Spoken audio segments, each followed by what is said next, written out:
Vacuuming your pool is absolutely key to keeping it sparkling clean and free from all that nasty gunk that just loves to settle at the bottom. So, here's the deal. You gotta vacuum your pool regularly, like once a week or so, to keep dirt, leaves, bugs, and other debris from piling up. If your pool is super dirty, don't just slap on the automatic vacuum right away. Start with a manual vacuum to clear out the big stuff first. Using a nylon brush along with the vacuum helps scrape off stubborn dirt and algae that the vacuum alone won't catch.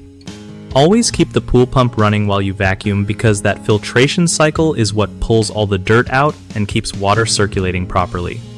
Start vacuuming from the shallow end and slowly work your way to the deep end, moving side to side so you don't miss any spots.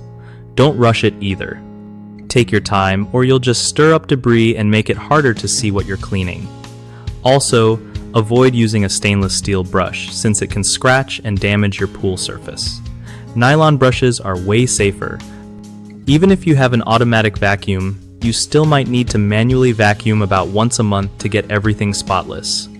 One of the biggest mistakes people make when vacuuming their pool is jumping straight to the automatic vacuum in a dirty pool, which can cause it to get stuck. Fix this by doing a manual clean first. Another common issue is not running the pump during vacuuming. Without that filtration cycle, all the dirt just floats around instead of getting sucked out, so keep that pump on. Lastly, many folks rush through vacuuming, stirring up dirt that then takes forever to settle. Slow down and vacuum carefully to avoid this mess. BigHomeProjects.com is a great spot if you're looking for trustworthy local contractors who really know their stuff about pools and home projects.